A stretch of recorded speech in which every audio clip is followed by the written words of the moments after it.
도대체 하나님을 믿고 하나님을 본받는 삶이 무엇인가에 대해서 생각을 해보려고 합니다. 신앙의 연조가 쌓일수록, 우리가 하나님을 믿고 처음에야, 문제가 좀 해결받았으면 좋겠다. 병이 고쳐졌으면 좋겠다. 여러 가지의 이유와 목적들을 가지고 오지만, 반드시 모든 사람들에게 하나님께서 동일하게 주시는 신앙에 있어서 목표이자 마음의 소원이 하나가 있는데, 이제 신앙생활이 좀 지나면 목이다. 무슨 소원을 하나님이 주시냐면 하나님의 뜻대로 살고 싶다라는 소원을 주는 거예요. 우리가 다 그래서 성경에서 우리가 신앙생활을 할 때 제일 위험한 말이 4글자가 있는데 그게 뭐냐면 나름대로예요. 나름대로. 이 나름대로는 신앙에 있어서도 독이 되고요. 독이에요. 독. 나름대로란 이 말은 독이에요. 신앙에 있어서도 독이고 관계에 있어서도 독이에요. 그러니까 이게 믿는 사람이냐 믿지 않는 사람이냐와 상관없이 이 나름대로라는 말이 독이에요. 왜 그러냐면 이 말이 되게 좋은 말 같은데 사실은 뭐냐면 어느 한쪽, 그러니까 내 생각이 옳다는 것에 고정되어 있기 때문에 위험한 단어라는 거예요. 그래서 신앙생활에 있어서 왜 위험하냐? 하나님과의 관계에 있어서 진전이 없어요. 왜? 하나님하고 나하고는 쌍방이야. 하나님과 나는 쌍방이에요. 자, 하나님과 내가 있어요.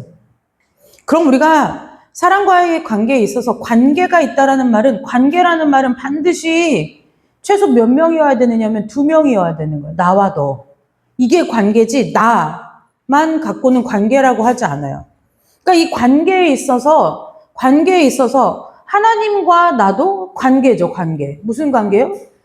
창조주와 피조물, 아버지와 자녀. 이 관계가 있다는 거예요.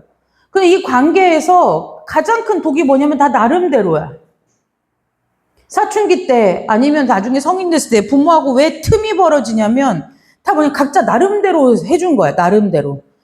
엄마 아빠가 최선을 다해서 나름대로 사랑해주고 아껴줬다, 키워줬다. 그런데 자식들이 나름대로 한 부모의 사랑을 나름대로의 그 결과는 나름대로는 어디까지는 영향을 미치냐면 생각까지는 머리까지로는 가.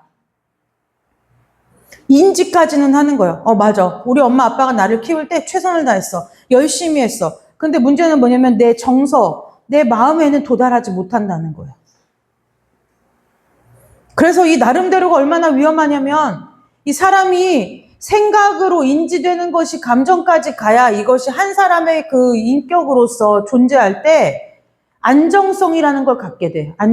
안정감을 느껴요. 안정돼. 근데 이게 불안정해져. 머리로는 알아. 머리로는 알겠어. 그래. 우리 엄마가 막 나를 이렇게 키우기 위해서 이런 고생을 했고 저런 고생을 했고 저런 시간을 견뎠고 막 알아. 근데 내 마음에서는 그 사랑이 채워지질 않아. 그러니까 어떻게 보면 내 자신이 나라는 존재가 안정감을 가질 수가 없어. 왜? 생각으로 생각해 볼 때는 그런 것 같아. 그러니까 우리 엄마가 좋은데 마음으로는 안 좋아. 이게 인지 부조화가 와. 그래서 이게 어떻게 되냐면 안정감이 아니라 불안정을 느껴. 그래서 심리학 이론에서도 보면은 애착을 형성할 때 불안정 애착이라는 게 있어. 불안정 애착이라는 게 있어요. 이건 무슨 얘기냐면 쉽게 얘기하면 이거죠. 부모와 자식은 뗄래야 뗄 수 없는 관계인데 그 관계가 그냥 어느 한 방향으로 일관성 있게 흘러가야 되는데 방향이 중구난방이라는 거예요. 좋기도 하고 나쁘기도 하고 그저 그렇기도 하고. 근데 이것이 언제 그러냐? 아이 때, 영유아기 때 그렇다는 거예요. 그래서 영유아기 때 자녀를 키울 때 왜 중요하냐면 아이들은 그러니까 아이의 특징은 뭐냐면 헤아리지 못해요. 엄마 아빠가 예를 들어 아이 앞에서 큰 소리를 냈어요. 그럼 아이가 우리 엄마가 지금 오늘 하루의 삶이 너무 힘들고 고단해서 소리를 질 힘이 없어서 큰 소리를 내. 이렇게 생각 안 해. 그냥 내용도 상관없고 목소리 크기에 따라서 나에게 지금 화난 거야 라고 생각하는 거예요. 헤아릴 수가 없죠. 그러니까 그렇게 우리가 연약할 때, 영유아일 때, 심정이 연약할 때 그래서 우리가 무엇이 중요하냐면 나름대로가 중요한 것이 아니라 상대방에게 맞추는 것이 중요하다는 거예요. 자, 그래서 여기서 이제 퀴즈를 냅시다. 퀴즈를 낼게요. 하나님을 본받는 생활을 하려면 나 나름대로 생각해서 본받는 생활을 해야 될까요? 아니면 하나님이 말씀하신 대로 본받는 생활을 해야 될까요? 자, 나 나름대로 해야 된다. 자, 없어요. 그러면 하나님의 뜻대로 해야 된다. 하나님 입장에서 본받아야 된다. 자, 우리가 늘 답은 알아요. 늘 답은 알아. 근데 우리가 잘 말씀을 듣고 우리가 우리의 생각도 잘 분별해 봐야 하는 것이 무엇이냐면, 이게 하나님을 본받는 생활을 하려고 하면은 가장 기본적으로 무엇이냐면 하나님 그분이 누구이신지에 대해서 내가 데이터가 있어야 돼요. 내가 데이터가 있어야 돼요. 아이가 처음 태어났을 때 그 아이가 내가 뱃속에 10달을 품고 있었지만 딱 태어나고 나면 그 아이하고 나하고는 데이터가 엄마와 자식이라는 것 외에는 아무것도 없어요. 그래서 서로가 서로에 대해서 뭐 해가는 과정이냐면 배워가는 과정이에요. 엄마도 아이에 대해서 배워가요. 그 다음에 아이도 엄마라는 사람을 탐색해서 알아가는 시기예요. 그쵸? 네, 그런 시기가 있죠. 그런데 우리가 하나님을 본받는 생활을 하려면 가장 중요한 것은 뭐냐면, 그래, 내가 내 나름대로 하나님이 이렇게 하시면 기뻐하겠지. 내 나름대로, 이렇게 착하게 사는 게 하나님이 좋아하시는 거겠지. 왜? 하나님은 좋은 분이니까. 이렇게 생각하고 우리가 우리 나름대로의 신앙생활을 하는 것을 뭐라고 얘기하느냐면 종교생활이다라고 말해요. 이걸 종교생활이라고 얘기하는 거예요. 그러니까 이 종교생활의 특징은 뭐냐면 굉장히 단편적이야. 단편적이에요. 이 단편적이라는 뜻은 무슨 뜻이냐면 이런 거예요. 우리가 십계명을 봐도 하라는 것과 하지 말라는 것이 있어요. 그러면 우리가 어린아이의 신앙일 때는 하라는 거는 하고 하지 말라는 거는 하지 마. 여기가 어린아이의 신앙이에요. 근데 우리의 신앙이 자란다고, 우리가 신앙이 자라는 것은 무슨 뜻이냐면 하나님이 어떤 분이시길래 이 문제들에 있어서 왜 하지 말라고 하는지까지 의중을 파악하는 것, 이것이 신앙이 자란 거라는 거예요. 우리의 신앙이 자라는 것은 막 내가 하루에 기도를 예전에는 30분밖에 못했는데 막 지금 10시간을 하고, 예전에 방언을 못했는데 막 방언 기도를 하고, 그 다음에 나한테 옛날에는 뭐 환상도 없었는데 막 내 환상을 보고, 이것이 신앙이 자란 것이 아니라 우리가 처음에 신앙생활이 어렸을 때는 다 단편적인 거죠. 하라면 하고 하지 말라면 하지 않고 이렇게 했는데, 문제는 뭐냐면 우리의 신앙이 자라면 하나님이 우리의 생각도 자라게 하신단 말이에요. 그래서 무엇이 되어야 되느냐? 처음에는 하라면 하고, 왜 안 해? 몰라. 교회 다니는데 교회 다니는 사람은 술 먹고 담배 피는 거 아니래. 그래서 안 해. 근데 신앙이 몇 년 가다 보면은, 하나님이 이것을 왜 나에게 하지 말라고 하셨는지, 금지하셨는지에 대한 그 하나님의 의중이 읽혀져서 이제 내 스스로가 그것을 선택할 수 있는 문제 앞에서 안 하게 된다는 거예요. 아이를 키울 때 아이와 부모의 신뢰와 아이와 부모의 유대 관계가 왜 중요하냐면, 나중에 커서 영유아기가 왜 중요하냐면, 아동기가 왜 중요하냐면, 그러니까 어찌됐든 아이가 자라나는 그 성장기의 시간이 왜 중요하냐면, 나중에 이 아이와 부모가 보낸 시간을 통해서 이 아이가 무엇을 하기 시작하냐면 부모의 의중을 읽어내기 시작할 수 있는 나이가 사춘기 때 찾아온다는 거예요. 그 사춘기 때가 되면 다 스스로 선택할 수 있는 문제, 술을 마실지 안 마실지, 담배를 피울지 안 피울지, 나쁜 친구들과 어울릴지 말지, 도박을, 컴퓨터 게임을 하다가 도박을 할지 말지, 다 선택할 수 있고, 선택하는 데 있어서 부모들의 눈을 충분히 가리고도 남은 시기가 찾아와요.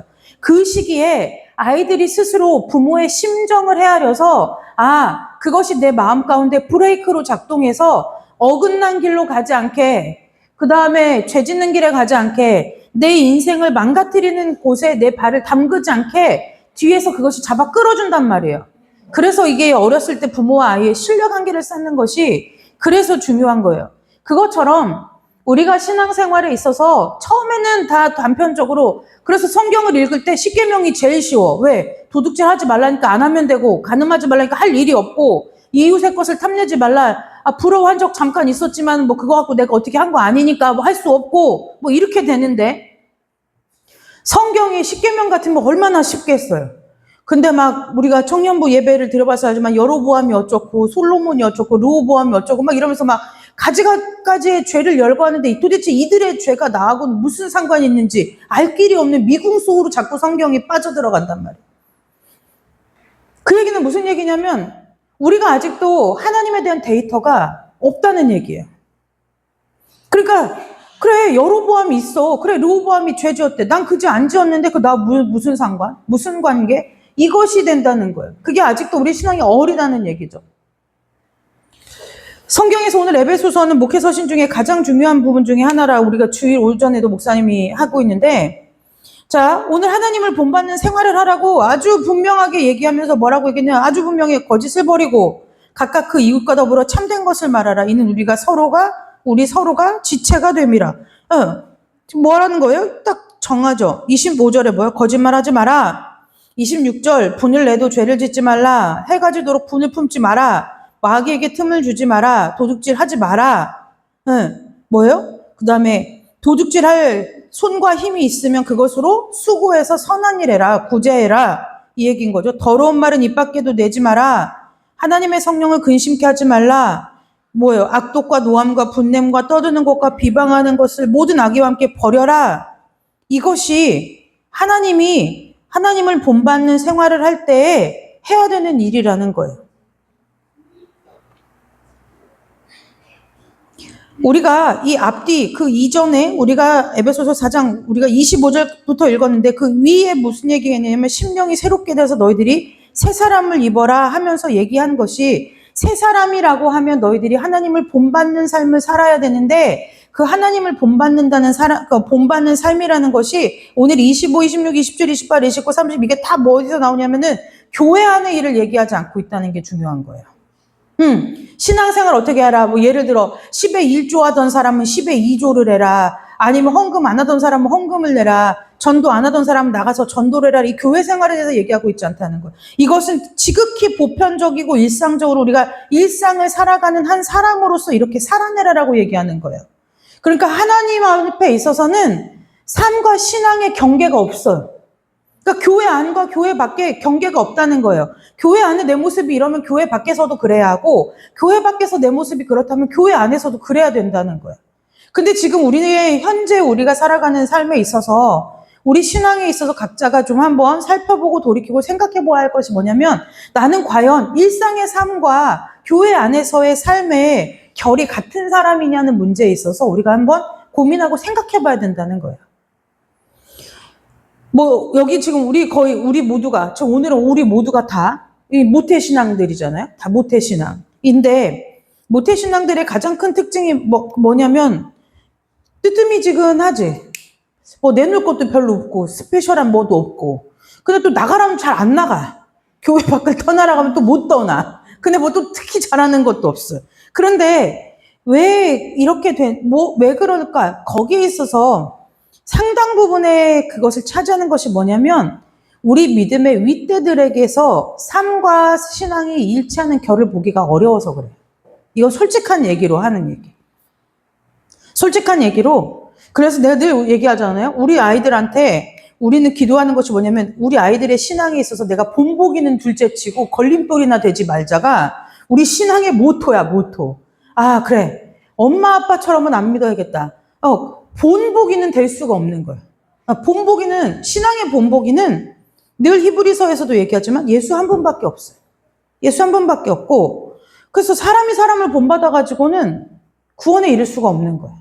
그래서 우리가 늘 얘기하는 게 뭐냐면, 목사님이랑 나랑 얘기하는 게, 그 애들의 신앙 가운데 걸림돌, 우리 아빠 저러고도 목사야? 우리 엄마가 저러고도 목사야? 사모님이야? 이런 얘기만 안 들으면은 신앙이 성공한 인생이다라는 게 우리 가정의 모토인데, 오늘 이 본문에서 무엇을 얘기하느냐면 지금 교회 안에서 얘기를 말하는 게 아니라는 거예요. 자, 볼까요? 거짓을 버리고 그 이웃과 더불어 참된 것을 말하라는 거예요. 이때 이웃은 믿는 자나 믿지 않는 자나 일반이라는 거예요. 내 주변에 있는 사람이 믿는 사람도 있겠고 믿지 않는 사람도 있는데 그 사람들과 더불어서 참된 것을 말하라는 거예요. 그 얘기는 무슨 얘기냐면 이런 거죠. 너희들이 우리가 하나님 앞에, 하나님이 우리 앞에 계시다라는 그 코람데오의 그 마음이 있다고 하면 그 지체와 함께 그 지체가 믿지 않는 사람이라 할지라도 그 무소부지하신 하나님의 성품 앞에서 그 사람에게 있어서 우리가 거짓을 말할 수 있겠느냐는 거예요. 그걸 말하는 거예요. 하나님이 늘 나와 함께 어딜 가나 동행하시는데 그 동행하시는 하나님이 내가 있는 그 자리에 함께 계시는데 거기서 내가 믿지 않는 자거나 믿지 않는 자거나 그것과 상관없이 어느 누구에겐가 진정성 없이 대하는 것. 이때는 거짓은 막 이간질을 시키고 막 거짓말을 지어내고 이것도 있지만 성경 원문에 가까운 해석은 뭐냐면 그 위선된 걸 말하는 거예요. 그렇지 않음에도 불구하고 그런 것에 대하여 얘기하는 거예요. 그래서 이웃과 더불어 참된 것을 말하라. 이는 우리가 서로 지체가 됨이라. 왜요? 하나님 여기서 보세요. 재밌어요. 이 말씀이 재밌는 거예요. 믿는 사람이 있겠고 믿지 않는 사람도 있을 건데 서로가 뭐가 되냐면 지체가 된다는 거예요. 지금 그런 일이 지금 우리 교회 안에서 벌어지고 이게 중요한 얘기인 거예요. 그때는 봐봐요. 우영이네 식구도 마찬가지예요. 우리가 그냥 놀이터에서 만날 때는 그냥 이웃에 불과했어요. 근데 교회 안으로 들어오면서 지체가 되기 시작한 거예요. 하나님이 언제 내 이웃을, 언제 내 믿지 않는 가족을, 언제 내 믿지 않는 형제 자매를 그리스도 예수 안에서 지체로 삼을지 우리가 모른다는 거예요. 우리가 의도와 목적을 가지고 사람에게 있어서 예를 들어 저 사람 반드시 우리 교회에다 데려다 앉혀놔야겠다. 이러면은 잠시 잠깐 위선적으로 친절하게 구할 수 있고 하지만 우리가 우리의 본심, 우리의 본 속사람이 새 사람으로 거듭나지 않으면 사실상 이것은 불가능한 일이라는 거예요. 성경을 잘 봐야 돼요. 거짓을 버리래요. 왜요? 이웃과 더불어 참된 것을 말하는데 우리가 서로 지체가 된대. 하나님은 이미 우리를 믿지 않는 자나 우리 주변에 둔 사람들과 우리를 서로 지체로 보고 있다는 거예요. 근데 그 지체로 보는 사람들과 분쟁하고 거짓을 말하고 그렇게 해야 할 이유가 그리스도인으로서 있느냐는 거죠. 자, 두 번째, 분을 내어도 죄를 짓지 말며 해가 지도록 분을 품지 말고 라고 얘기했어요. 자, 사람이 분을 내는 건 정상입니까? 아닙니까? 지극히 정상이에요. 열 받죠? 화가 나요. 분을 내요. 그래서 성경은 뭐라고 하냐? 분을 내지 말아라고 하지 않고 분을 내어도 분 낼 수 있다는 거예요. 살다 보면 그런 일이 있고 그것이 인간에게 있어서 지극히 자연스러운 감정이라는 거죠. 근데 성경은 무엇을 경계하느냐? 분을 내지만 분을 내어도 뭐는 하지 말래요? 죄를 짓지 말래요. 그러면 이것은 무슨 얘기냐면 죄라는 것의 상당 부분은 분노라는 것이 지분을 차지하고 있다는 얘기예요. 잘 생각해봐요. 우리가 화나면 말이 막 나오고 화나면 우리의 태도가 좀 거칠어지고 우리의 말도 거칠어지고 우리의 또 성품도 좀 사나워지고 그래서 이 분노라는 것은 너희들이 성경은 우리의 연약함을 알아요. 하나님 말씀이기 때문에요. 그래서 너희들이 분을 낼 수 있어. 그런데 그 분이 어디까지는 가지 말아야 된다는 거예요? 죄까지는 가지 말아야 된다는 거예요. 그래서 성경은 뭐라고 하느냐? 분을 내어도 그래 너희들 오케이 분 낼 수 있어. 근데 죄는 짓지 마. 안 돼라는 거예요. 그렇다면 이 허락된다는 것은 무슨 뜻이? 성경에서 허락된다는 것은 무엇이냐면 내 마음이 내 임의대로 되지 않는다는 거예요. 내 마음이 어떤 상황을 만나고 어떤 사람을 만나고 어떤 관계 가운데 있을 때 불편하고 분이 나는 것은 어쩔 수 없다는 거예요. 너의 어떠한 힘으로 되지 않는다는 거죠. 그래서 오케이 이것은 그래. 그러면 우리는 이 분을 안 내려고 했을 것이 아니라 분을 냈을 때 성경은 뭐에 집중하라고 하냐면 죄를 짓지 않는 일에 우리의 모든 힘을 쏟으라는 얘기예요. 화가 날 수 있어요. 그래서 누군가 내 앞에 있어요. 저 사람한테 지금 내가 여기서 막 그 사람한테 막 뭐라고 한다고 해도 지금 이 모든 상황을 알고 있는 사람들이 어느 누구 한 사람도 나한테 손가락질 하는 사람이 없을 만큼 내가 그 일에 있어서 정당성을 얻었다 할지라도 성경은 뭐라고 얘기하면 죄 짓지 말라는 얘기예요. 그러니까 무엇이냐?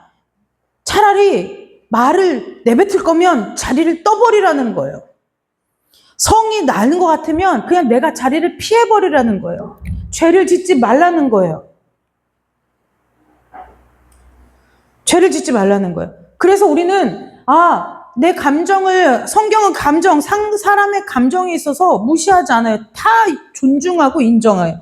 그렇기 때문에 분노되는 거, 그럴 상황들이 너희들 앞에 있어. 그러나 그건 어쩔 수 없다 할지라도 죄 짓지 않으려고 힘써야 돼. 그 얘기하는 거예요.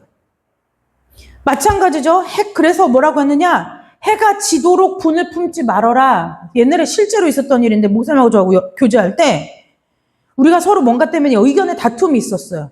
의견이 다툼이 있었는데 이제 정말 이제 그런데 만나다 헤어져야 돼.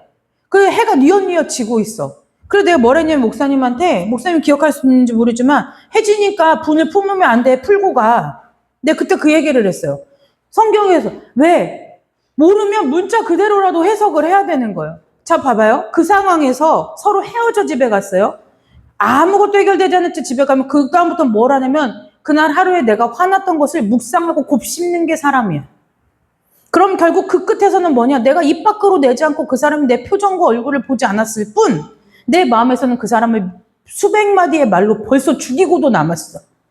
그렇기 때문에 성경은 뭐라고 얘기하느냐? 분을 내어도 죄를 짓지 말며 해가 지도록 분을 품지 말아라. 이 얘기는 무슨 뜻이냐면 해 떨어지기 전에까지, 그러니까 그리 길지 않은 시간 안에 무엇하라는 거예요? 자 보세요. 분노라는 것이 나에게 있어서 죄를 유발시켜. 그러면은 죄를 짓지 않으려면 이 분을 어떻게 해야 돼?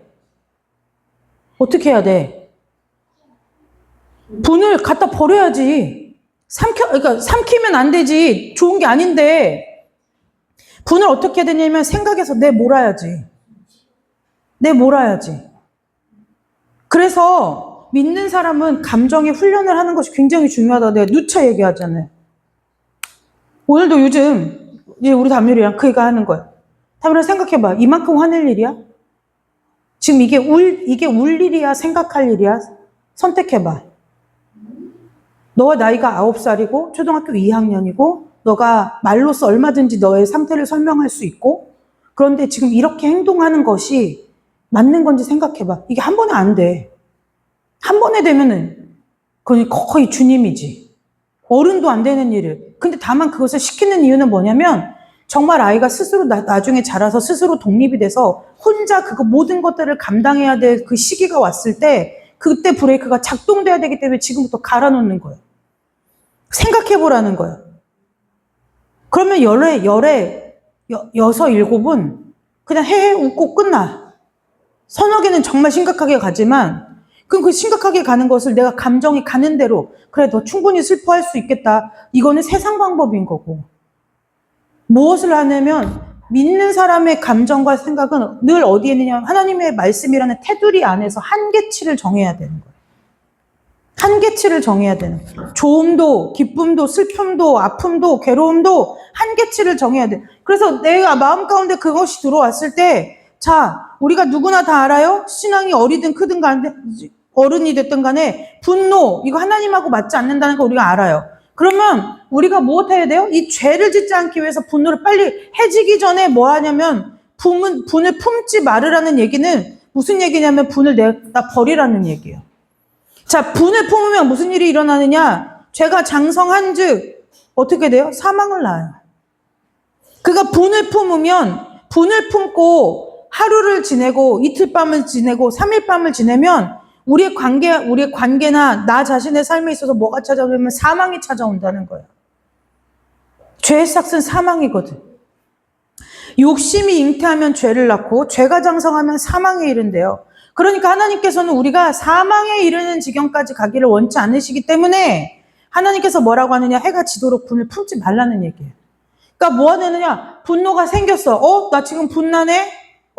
이거 계속 갖고 가면은 죄짓게 생겼는데 이거 어떻게 갖다 버려야지? 버리는 데에 힘을 써야 된다는 거예요. 그런데 우리는 대부분 어떻게 생각하느냐면 이 분을 가지고 죄를 짓는 일에 우리가 죄를 질 때 사람은 뭐 우리가 어떻게 뭐 해치나요? 뭐 흉기를 가지고 해치나? 그렇지 않아요. 뭐 말로 상처 주고 뭐 이런 거잖아요. 그런데 하나님이 이것을 왜 죄라고 하느냐면 입 밖에 내지만 않았지. 행동으로 옮기지만 않았지. 이미 내 마음은 그 지경과 똑같은 지경이 되어 있다는 거예요. 그래서 분을 내어도 죄를 짓지 말라고 하는 이것을 우리는 하나님의 아주 중요한 메시지로. 그러니까 우리가 이걸 하면서 분이 나. 그래서 죄를 지어. 그 막 사람을 막 괴롭히고, 막 힘들어. 애들한테 막 할 말 못할 말 다 하고, 막 내 배우자한테, 가족한테 하고, 막 그 사람한테 하고, 막 해. 이게 되게 재밌는 사실이 뭐냐면, 남하고는 잘 그렇게 안 해. 문제는 그거지. 남한테는 안 해. 내가 참아요. 만약에 직장에서 그런 일이 있었어. 그럼 내가 참아. 만약에 예은이 같은 경우 고객하고 그런 일이 있었어. 그러면은 내가 참아요. 근데 문제는 뭐냐면 가장 하나님이 주신 가장 가까운 이 관계 안에서 내가 분을 내는 것에서 넘어서 해가 지도록 분을 품다 못해 일평생 분을 품고 산다는 거예요. 일평생 분을 품고 산다는 거예요. 근데요, 이게 무슨 결과를 초래하느냐? 27절에 이렇게 해요. 마귀에게 틈을 주지 마라. 이 얘기는 무슨 얘기냐면, 이 원래 틈이라는 단어가 토포스라는 헬라어인데, 이게 무슨 뜻이냐면은 발판이라는 단어가 있어요. 발판, 자리, 그 다음에 무슨 이런 공간, 이런 뜻이 있어요. 그러니까 이게 무슨 뜻이냐면, 마귀에게 자리를 내어주지 말라는 얘기예요. 자, 보세요. 여기에 이제 의자가 있어요. 근데 지금 사람이 의자가 꽉 찼어요. 저도 여기 한 자리에 앉았어요. 근데 마침 밖에서 누군가 예배한다고 사람이 한 명 들어왔어요. 그러면은 내가 벌떡 일어나서 그 사람에게 자리를 내어주죠. 그러니까 이거는 뭐냐면 나의 자발적인 행동이라는 거예요. 그러니까 여기에서 마귀에게 틈을 주지 말라는 얘기는 무슨 뜻이냐면 우리는 그동안 수없이 들어오기를 마귀가 우리는 괜찮아. 우린 가만히 있었어. 우리는 그냥 잠깐 낙심했고, 잠깐 좌절했고, 잠깐 절망했을 뿐인데, 걔네들이 용케 내 냄새를 맡고 와서 나를 공격했어. 라고 생각해 왔으나, 큰 착각이라는 거예요. 오늘 성경의 에베소서에서 말하는 이 마귀에게 틈을 주지 말라는 이 얘기는 무슨 뜻이냐면, 내가 내 스스로 마귀가 들어와서 거주하고 활동할 만한 자리를 내 스스로가 내어준다는 거예요. 내어준다는 얘기예요. 내가 사람이 들어왔어. 근데 나는 오늘 여기 앉아서 예배를 드려야 되겠어. 그래서 나는 예배에 집중하느라고 그 사람이 들어와서 앉을 자리가 없다는 사실도 깨닫지 못하고 내가 계속 말씀을 듣고 있는 일에 있었어요. 그래서 그러니까 예를 들어 예은이가 저분이 의자 자리를 찾는데 없네? 그럼 이쪽으로 앉으세요 하고 네가 일어났어. 그러면 네가 저 사람한테 스스로 자리를 내어준 거지, 자발적으로. 지금 그 얘기가 마귀에게 틈을 주지 말라는 얘기예요. 마귀가 시시때때로 우리를 삼키려고 찾는데 우리 안에 들어와서 앉을 자리를 찾는데 우리 스스로가 뭐하냐면 마귀한테 대접해주고 있다는 거예요. 무엇을 통해서요? 분을 품고 분을 내는 것이 아니라 분을 품는 일로 말미암아. 분을 품는 일로 말미암아 마귀에게 틈을 준다는 거예요. 그러니까 마귀가 억지로 들어오는 게 아니라는 거예요. 마귀가 억지로 들어오는 게 아니에요. 우리 스스로가 마귀를 불러들이는 거지. 그래서 우리 삶에 왜 이런 일들이 있지는 않은가 우리가 다시 한번 좀 짚어봐야 된다는 거예요.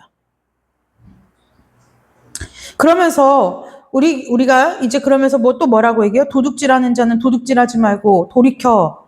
우리는 성경은 무엇인가를 하라고 할 때,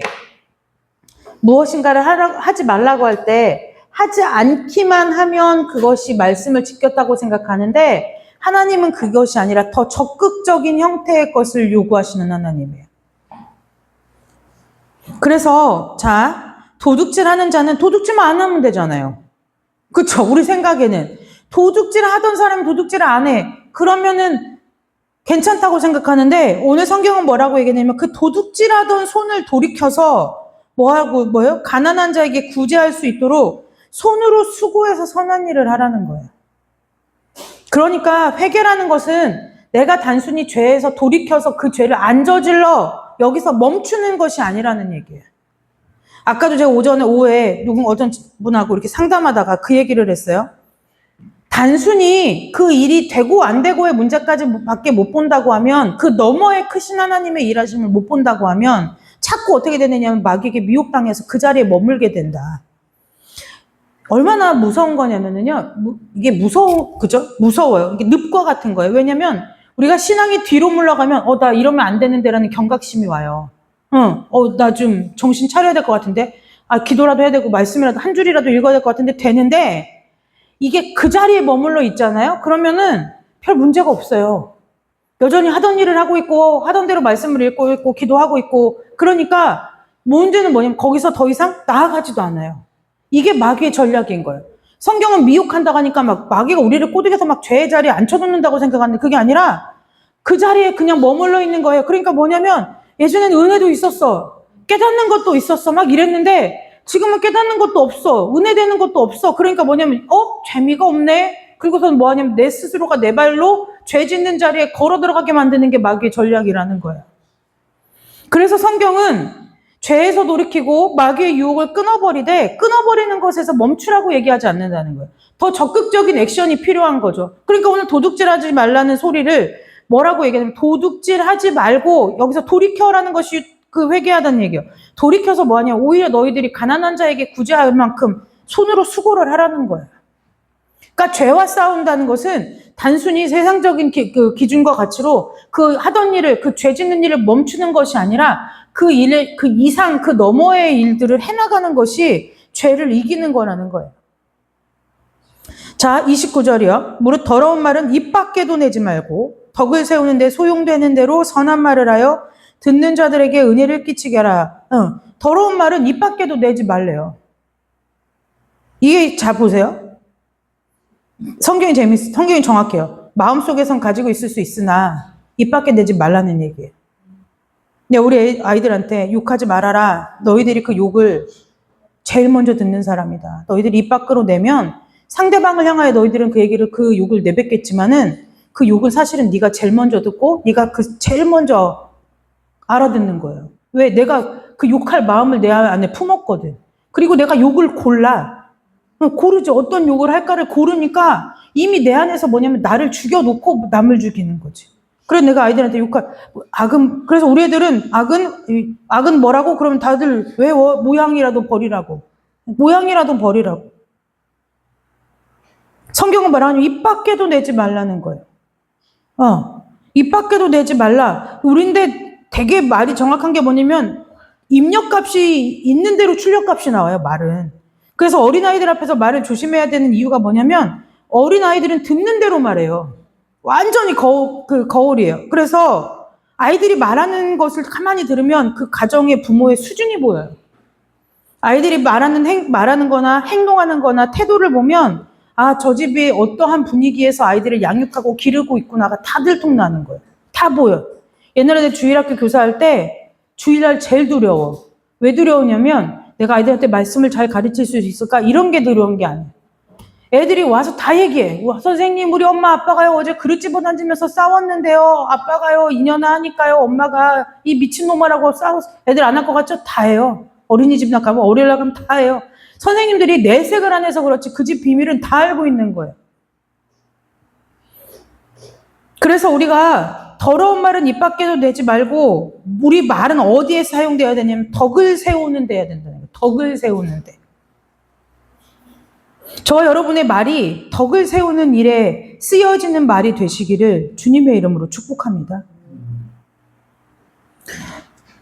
자, 보세요.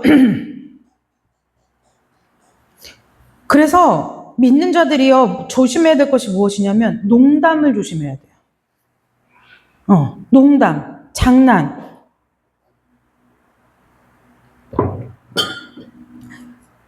그래서 예전에 이런 일이 있었어요.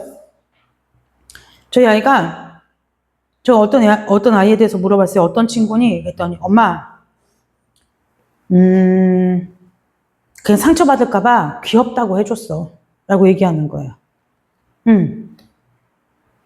잘 보세요. 어떤 친구니? 라고 물어봤는데 어떤 친구냐라고 하는 건 성격을 물어본 건데 이 아이들의 죄성을 보자는 얘기예요. 나는 성격을 얘기한 건데 이 아이들은 아이들과 뭐라고 대답했냐면 외모를 얘기하는 거예요. 귀엽다고 얘기해줬어 라고 얘기하는 거예요. 그러니까 무슨 얘기냐면 아이들이 선하지 않아요. 아이들도 태어나부터 죄인이라 그 보는 것과 이것이 죄 짓는 일에 빠른 거예요. 그래서 내가 물어본 의도는 어떻게 생겼냐는 외모가 아니라 성격이, 성품이 어떠냐는 걸 물어보는 거야. 뭐 괜찮아? 이렇게 얘기를 하는 거죠.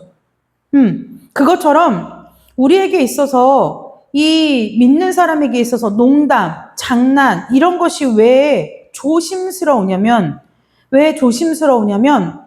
그것이 그리스도의 형상에 있어서 해치는 일이 되고요. 한 사람의 인격을 모독하는 일이 되기 때문에 덕을 끼치지 않는다는 거예요.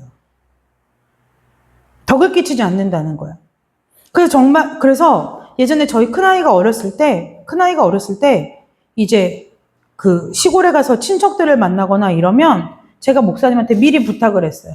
이러한 것들은 아이라도 듣지 않는 게 좋으니까 삼가해 주기를 좀 말해달라, 이렇게 얘기해 준 적이 있어요. 우리가 아이가 못 듣고 우리가 볼 때는 생각이 없는 것 같지만 문제는 뭐냐면 아이가 생각은 없을 수 있는데 영은 있단 말이에요. 그게 무서운 거예요. 생각은 아이들이 연약해요. 생각은 어릴 수 있어요. 생각이 어른의 수준만큼 당연히 못 미치죠, 아이니까. 근데 문제는 뭐냐면요, 그 아이들의 영혼은요, 창세부터 영원까지 똑같아요. 완성된 형태라는 거예요. 근데 어른들이 자꾸 이걸 놓쳐요. 그러니까 어린애가 뭘 알아? 네가 조그마해서 뭘 알아? 라고 얘기해요. 아이들이요, 그걸 설명해보라고 하면 설명할 수 없어요. 왜요? 이 입력된 단어 자체 수가 적고요. 그 다음에 생각을 어떻게 표현할지 몰라요. 그런데요, 아이들은 뭘 하냐면 영적인 본능으로 하는 거예요. 지금 나를 사랑하고 있구나, 나를 놀리고 있구나, 무시하고 있구나, 나를 존중하고 있구나를 영적인 본능으로 하는 거예요. 그렇기 때문에 아이들이라 할지라도, 우리가 하나님이 어린아이라고 할지라도 하나님이 성경 어디에도 아이니까 무시하고, 아이니까 하대하고, 아이니까 그렇게 한 곳이 어느 한 군데도 없다는 거예요. 그래서 여러분, 우리는 무엇하기에 힘써야 되느냐? 더러운 말 입 밖에 내지 말아야 돼요. 알잖아요? 성인이 되면, 우리는 성인이기 때문에 알아요. 이 말을 들으면 어떻게 될 것이라는 것을 충분히 이해하고 인지한단 말이에요.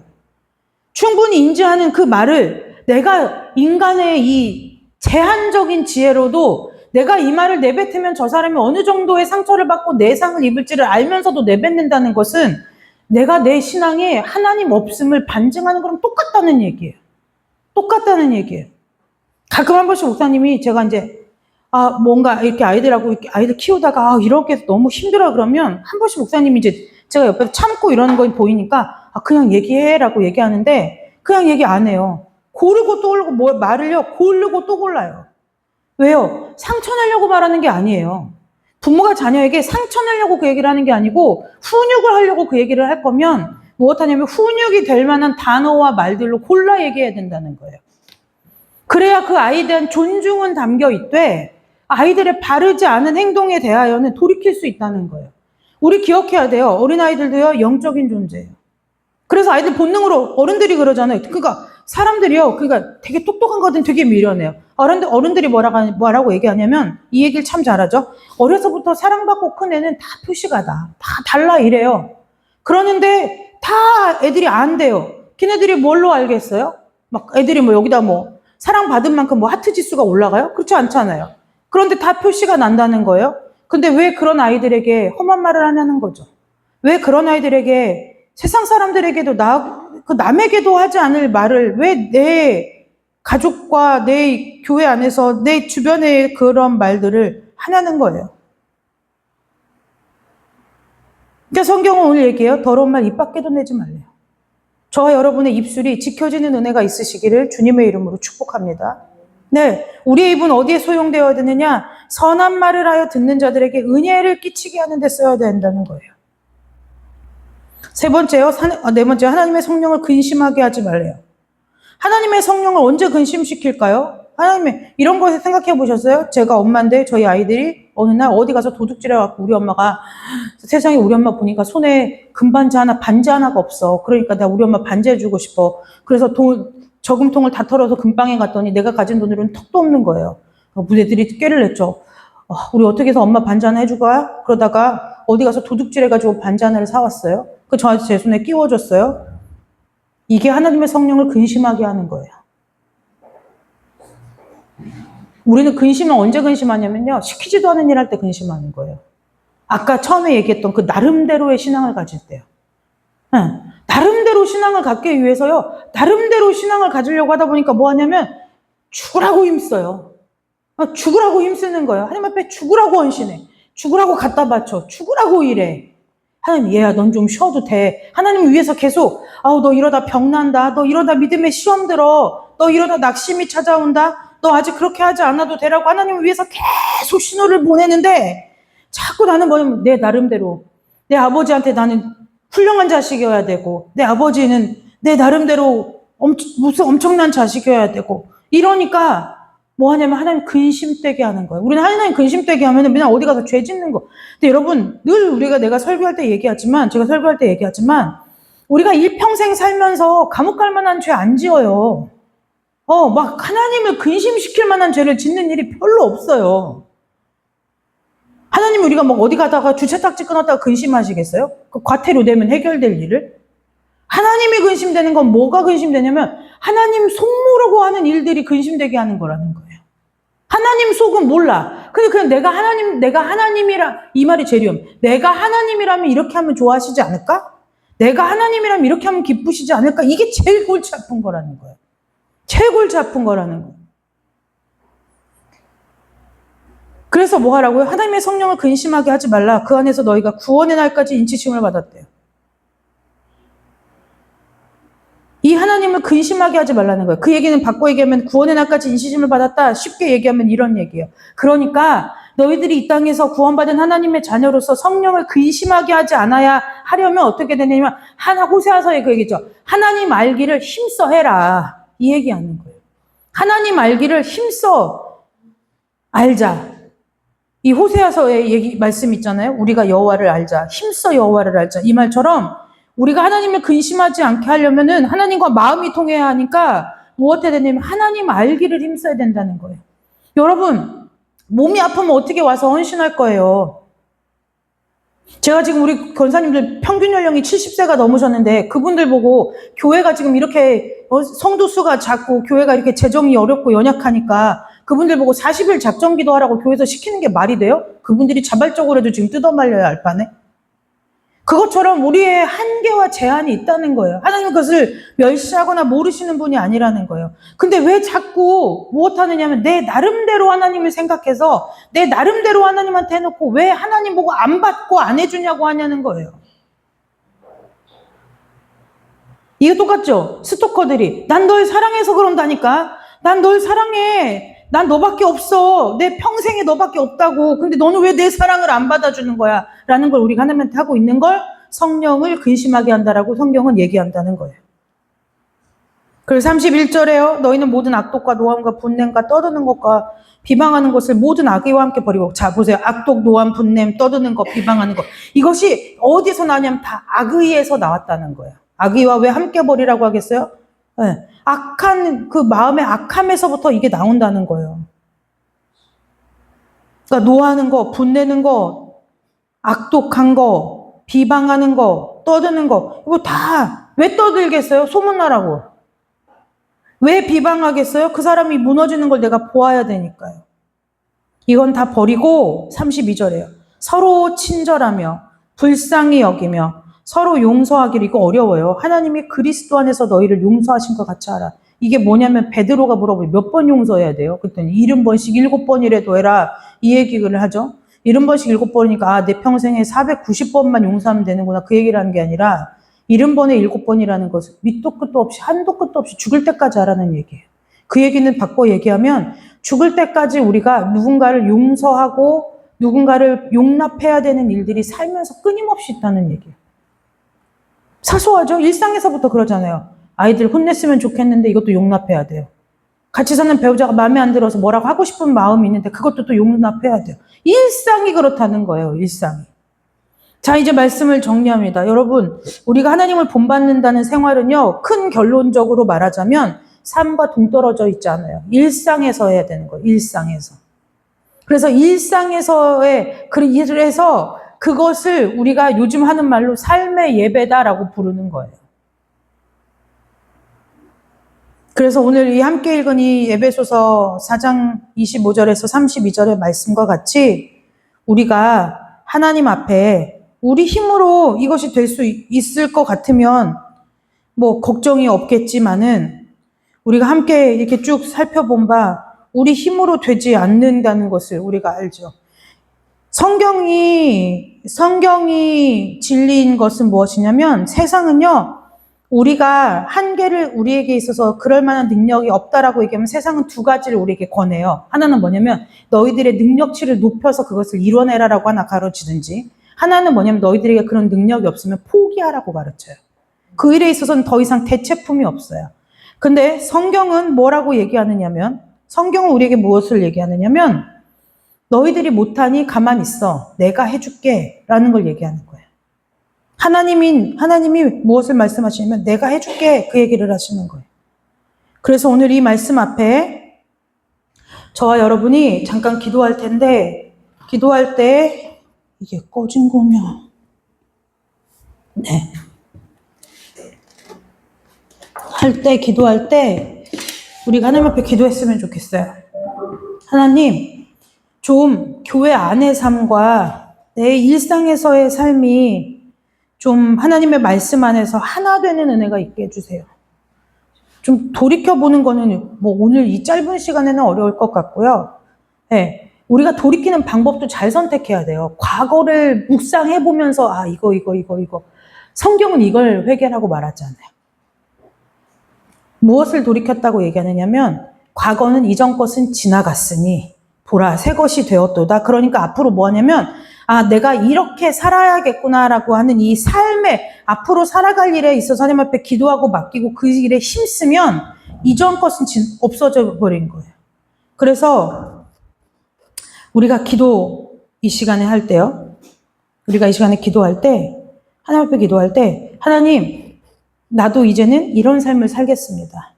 분을 낼 수 있겠으나 해가 질 때까지 분을 품어 죄를 짓는 사람 되지 않고 마귀에게 내 스스로 틈을 내어주는 자가 아니고, 하나님 앞에 도둑질을, 여기서 성경은 도둑질이라고 얘기하지만 하나님 앞에 합당하지 않았던 삶에 있어서는 과감히 하나님 앞에서 돌이켜서 하나님을 더 섬기고 하나님을 아는 일에 힘쓰는 자가 되게 해달라고 이 시간에 우리가 다 같이 잠깐 기도하고 돌아가도록 하겠습니다. 기도하겠습니다.